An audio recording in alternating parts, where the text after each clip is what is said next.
একটা গ্রাম, নাম তার জিরনপুর। বাতাসে সবসময় একটা থমথমে ভাব, গাছগুলো যেন কথা বলতে চায় কিন্তু কেউ শুনতে পায় না। এই গ্রামের মধ্যিখানে একটা পুরনো পুকুর, যা সবাই অভিশপ্ত পুকুর নামে চেনে। শুনে রাখো, পুকুরটা ছিল না এমন শুরু থেকেই। একসময় সেটা ছিল গ্রামের প্রাণকেন্দ্র।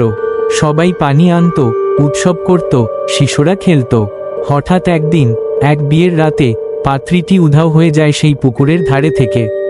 পরদিন পাওয়া যায় তার রক্তমাখা ওড়না। তারপর শুরু হয় একের পর এক মৃত্যু। কেউ পুকুরে পড়ে যায়, কেউ রাতে হাঁটতে বেরিয়ে আর ফেরে না। গ্রামের লোকেরা পুকুরের চারপাশে বাঁশ দিয়ে ঘিরে ফেলে, তবু শোনা যেত রাতে ফিসফিস শব্দ, জল ছলছল, আর মাঝে মধ্যে একটা মেয়ের কান্না। অনেক বছর পরে শহর থেকে আসে একজন যুবক, নাম অভি। পুরনো কাগজে পায় তার দাদুর জমিতে এই পুকুর রয়েছে। সেই গ্রামে আসে, বাসা বাঁধে পুকুরের ধারে পুরনো ভাঙা বাড়িতে। গ্রামবাসীরা সাবধান করে, কিন্তু অভি বিশ্বাস করে না অশরীরী ব্যাপারে। সে ভাবে সবই গায়ের কুসংস্কার। কিন্তু প্রথম রাতেই সে স্বপ্নে দেখে এক মেয়ে তাকিয়ে আছে তার দিকে, চোখ দুটি লাল, মুখে রক্ত। পরদিন সকালে সে পুকুরে যায়। বাতাস থেমে যায়, পাখিরা হঠাৎ উড়ে যায় উল্টো দিকে। জল যেন তাকিয়ে থাকে তার চোখে চোখ রেখে। সেদিন সে খুঁজে পায় এক পুরনো আয়না, পুকুরের পাড়ে পাথরের নিচে।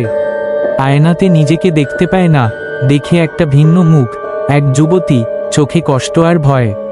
রাতে আবার সেই মুখ আসে স্বপ্নে, বলে, আমায় ভুলে যেও না অভি। সে চমকে ওঠে, এই নাম কে জানে? অথচ মেয়েটি মুখ খুলে বলে, তুই আমায় ফেলে গেছিস। দিন গড়ায়, অভি পাগলের মতো আয়নার সামনে বসে থাকে।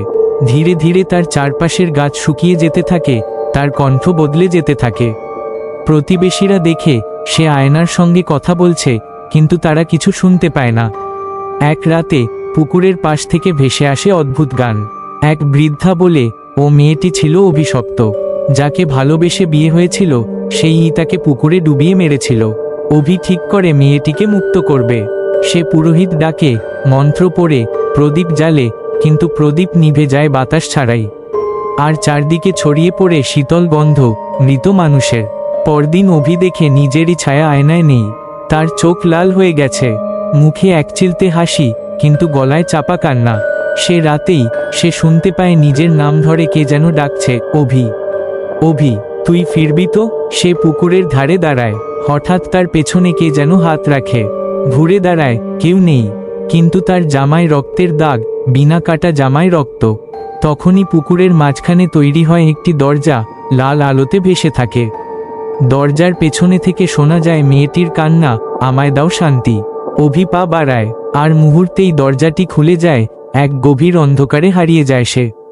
পরদিন সকাল, পুকুরের জল শুকিয়ে গেছে, পাড়ে পড়ে আছে আয়না, আর অভির মোবাইল স্ক্রিনে লেখা, ও ফিরে আসবে। আবার আকাশে ভেসে ওঠে এক লাল তারা, বাতাসে শোনা যায় মেয়েটির হাসি আর কান্না একসাথে। জিরনপুর আবার চুপচাপ, কিন্তু পাখিরা এখন আর আসে না। বন্ধুরা, গল্পটি এখানেই শেষ নয়। হয়তো তোমার পাশেই কোথাও সেই আয়না পড়ে আছে, হয়তো সেই কান্না আজ রাতেই কেউ শুনবে।